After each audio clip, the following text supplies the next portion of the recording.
ಕೈ ಸರ್ಕಾರ ಈಗಾಗಲೇ ರಾಜ್ಯದ ಜನತೆಗೆ ದರ ಏರಿಕೆಯ ಬರೆಯನ್ನ ಎಳೆದಿದೆ. ಈಗ ಹಾಲಾಯ್ತು, ಮೊಸರಾಯ್ತು, ಈಗ ಕೇಂದ್ರ ಸರ್ಕಾರ ಗ್ಯಾಸ್ನ ಬೆಲೆಯನ್ನ ಏರಿಕೆ ಮಾಡಿದೆ. ಒಂದೊಂದೇ ವಸ್ತುಗಳು ಬೆಲೆ ಏನಿದೆ ಇದು ಗಗನಕ್ಕೆ ಏರ್ತಾ ಇದೆ.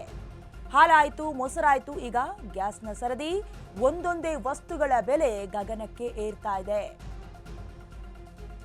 ದುಬಾರಿ ದುನಿಯಾದಲ್ಲಿ ಹೇಗೆ ಬದುಕೋದು ಅನ್ನುವಂತ ಪ್ರಶ್ನೆ ಮೂಡ್ತಾ ಇದೆ. ದೇಶದ ಜನರಿಗೆ ಕೇಂದ್ರ ಸರ್ಕಾರದಿಂದ ಡಬಲ್ ಶಾಕ್ ಇದು. ಎಲ್ಪಿಜಿ ಸಿಲಿಂಡರ್ ಬೆಲೆ 50 ರೂಪಾಯಿ ಹೆಚ್ಚಳವಾಗಿರುವುದು.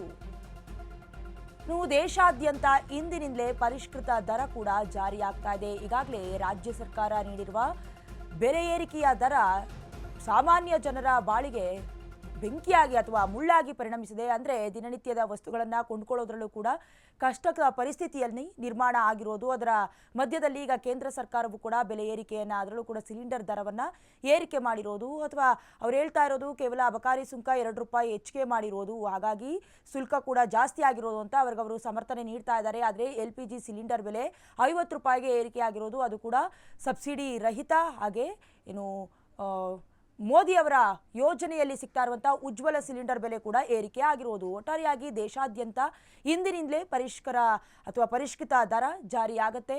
ಹಾಲಾಗಿದೆ, ಮೊಸರಾಯಿತು, ಈಗ ಗ್ಯಾಸ್ನ ರೇಟ್ ಕೂಡ ಜಾಸ್ತಿ ಆಗಿರೋದು. ಉಜ್ವಲ ಯೋಜನೆಯ ಫಲಾನುಭವಿಗಳಿಗೂ ಕೂಡ ಶಾಕ್ ಇದು. PM ಉಜ್ವಲ ಯೋಜನೆ ಈ ಅಡಿಯಲ್ಲಿ ಸಿಲಿಂಡರ್ ಬೆಲೆ 500 ರೂಪಾಯಿಂದ ಹೆಚ್ಚಿಗೆ ಆಗಿರೋದು. ಇನ್ನು ಸಬ್ಸಿಡಿ ರಹಿತ ಸಿಲಿಂಡರ್ ಬೆಲೆ ಕೂಡ 803ರಿಂದ 853ಕ್ಕೆ ಏರಿಕೆ ಆಗಿರೋದು. ದಿಲ್ಲಿಯಲ್ಲಿ ಕೇಂದ್ರ ಸಚಿವ ಹರ್ದೀಪ್ ಸಿಂಗ್ ಪುರಿ ಮಾಹಿತಿಯನ್ನ ಹಂಚಿಕೊಂಡಿರೋದು. ಹರ್ದೀಪ್ ಪೆಟ್ರೋಲಿಯಂ ಹಾಗೆ ನೈಸರ್ಗಿಕ ಅನಿಲ ಸಚಿವರು ಇವರು ಮಾಹಿತಿಯನ್ನ ಹಂಚಿಕೊಂಡಿರೋದು. ಇನ್ನು ಉಜ್ವಲ ಯೋಜನೆಯ ಫಲಾನುಭವಿಗಳಿಗೂ ಕೂಡ ಶಾಕ್ ನೀಡಿರೋದು.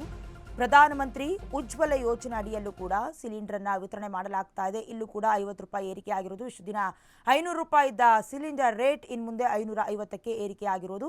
ಇನ್ನು ಸಬ್ಸಿಡಿ ರಹಿತವಾಗಿ ಕೊಡ್ತಾ ಇದ್ದಂತಹ, ಅಂದರೆ ಯಾವುದೇ ಯೋಜನೆಯ ಅಡಿಯಲ್ಲಿ ಬರದೆ ಹಣವನ್ನು ಪೇ ಮಾಡಿ ತಗೊಳ್ತಾ ಇದ್ದಂತಹ ಸಿಲಿಂಡರ್ ಬೆಲೆ ಕೂಡ 803 ರೂಪಾಯಿಂದ 853 ರೂಪಾಯಿಗೆ, ಅಂದರೆ ಬರೋಬ್ಬರಿ ಎರಡರಲ್ಲೂ ಕೂಡ 50 ರೂಪಾಯಿ ಏರಿಕೆ ಆಗಿರೋದು. ಎಲ್ಲ ಮಾಹಿತಿಯನ್ನ ದಿಲ್ಲಿಯಲ್ಲಿ ಕೇಂದ್ರ ಸಚಿವ ಹರ್ದೀಪ್ ಸಿಂಗ್ ಪುರಿ ಮಾಹಿತಿಯನ್ನ ನೀಡಿರೋದು. ಈಗಾಗಲೇ ಜನಸಾಮಾನ್ಯರು ಅಥವಾ ಮಧ್ಯಮ ಕುಟುಂಬದವರು ಜೀವನವನ್ನು ಸಾಗಿಸೋದಕ್ಕೆ ಅಸಾಧ್ಯ. ಯಾಕಂದರೆ ಪ್ರತಿಯೊಂದರ ಬೆಲೆ ವರ್ಷದ ಆರಂಭದಿಂದ ಹಿಡಿದು ಇಲ್ಲಿವರೆಗೂ ಪ್ರತಿದಿನ ಬೆಲೆಗಳು ತಾರಕಕ್ಕೇರ್ತಾ ಇದೆ. ಈಗ ಮುಂದುವರೆದು ಕೇಂದ್ರ ಸರ್ಕಾರವು ಕೂಡ ಬೆಲೆಯನ್ನು ಏರಿಕೆ ಮಾಡ್ತಾ ಇರೋದು. ಎಲ್ಲೋ ಒಂದು ಕಡೆ ಕಡಿಮೆ ಮಾಡುವಂಥ ನಿರೀಕ್ಷೆಗಳನ್ನು ಹೊಂದಿದ್ರು. ಆದರೆ ಅಬಕಾರಿ ಸುಂಕವನ್ನು ನೀಡಲೇಬೇಕಾಗತ್ತೆ, ಪೇ ಮಾಡಬೇಕಾಗತ್ತೆ. ಹಾಗಾಗಿ ಅಬಕಾರಿ ಸುಂಕ ಶೇಕಡ 2ರಷ್ಟು ಏರಿಕೆ ಮಾಡಿರೋದ್ರಿಂದ ದೇಶದಾದ್ಯಂತ ಸಿಲಿಂಡರ್ ಬೆಲೆ 50 ರೂಪಾಯಿಗೆ ಏರಿಕೆ ಮಾಡಿರೋದು.